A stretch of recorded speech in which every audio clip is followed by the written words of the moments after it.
Hello everyone, welcome back to the lab. Now let's talk about buoyancy. Now buoyancy is the ability to, or tendency to flow in water, air, or some other kind of fluid. Air? Yeah, air. Now I'll get to it soon enough, but for now, a little bit of history. Now, Archimedes was a scientist in ancient Greece. He was an astronomer, physicist, inventor, engineer, and a mathematician in the 3rd century BCE. One day, the king asked Archimedes how he could measure the amount of gold that they are giving to the goldsmith because they suspect that he could be stealing some gold. Now Archimedes tried to figure out ways to measure the amount of gold given and received from the goldsmith. And unfortunately to no avail because, it's an irregular object. It'd be very difficult to measure an object like that. So one day, Archimedes just decided to cool up a little bit because, like I said before, measuring irregular objects is very, very, very difficult. So he took a bath.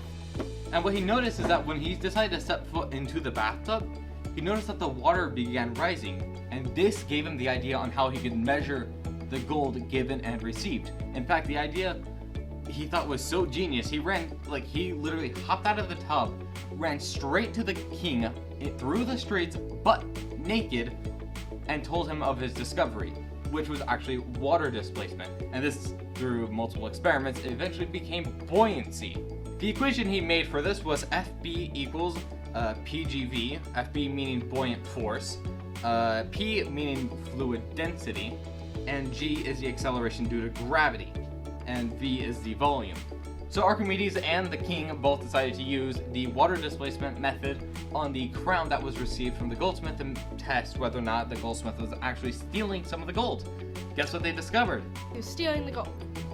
That the goldsmith was actually using silver to substitute some of the gold, and he was claiming some of that gold for himself.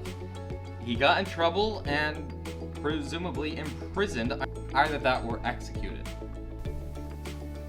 As you can see, I've changed the desk setup just a little bit for this demonstration. This beaker contains water, and these two are empty, and this is just some regular brand's vegetable oil. So what I'm going to do is I'm going to pour some vegetable oil into this beaker, and then I'm going to mix the water and the beaker. I'm going to mix these two together. What do you think will happen? They're gonna mix, right?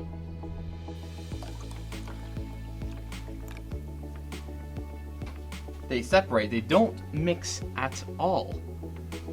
The water is going to sink at the bottom and the oil is going to go towards the top and sit at the top. Now there are two reasons for this. Reason one, they just can't mix in general due to different polar atoms. I'm not going to get into that.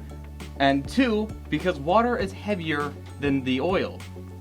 And that's why it sits on bottom no matter what. I can even try pouring it the other way around. In fact, I will try pouring it the other way around. Now let me get this setup put up real quickly so we can move on to the next bit. Does that apply to mixable liquids? Because not all liquids separate like that.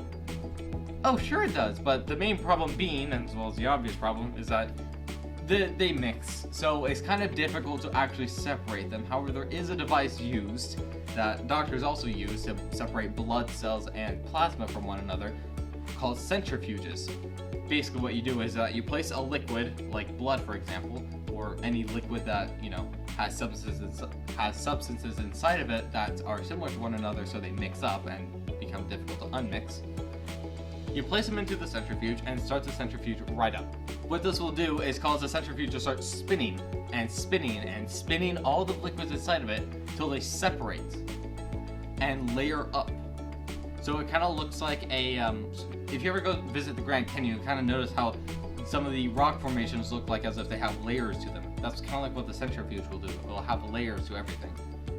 And just to show an example of a centrifuge working, if you look at this picture, you'll be able to see a vial of blood that went through a centrifuge. The yellow bit is plasma, the liquid part of your blood, and the red bit are the red blood cells. But what about the elements? They can exist in gas and liquid form. Elements will do the same thing. Now, I don't own any non-solid elements on me, unfortunately. However, I do have this animation that we can look at. Let's say that these elements are in liquid or gaseous form. It doesn't really matter. We have 3 in total: argon, boron, and fluorine.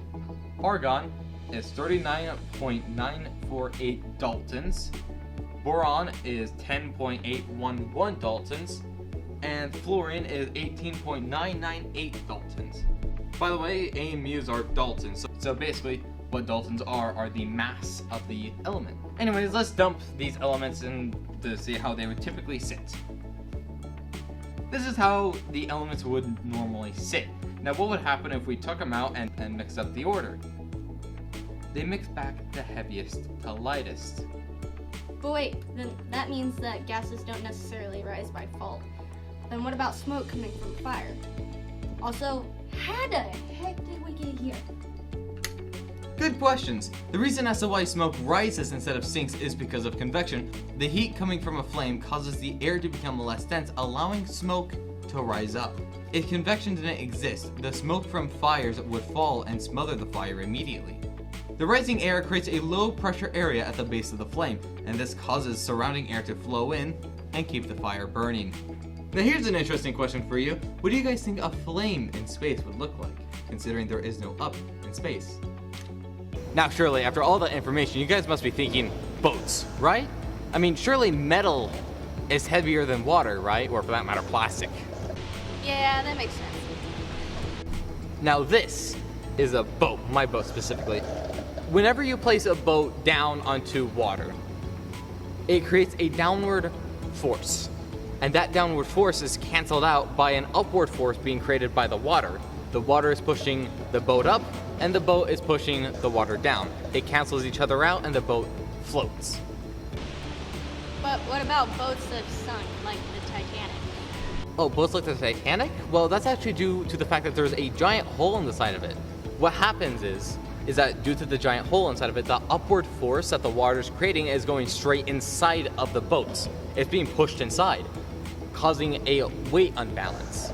And that weight unbalance causes the downward force to become greater than the upward force, causing it to sink.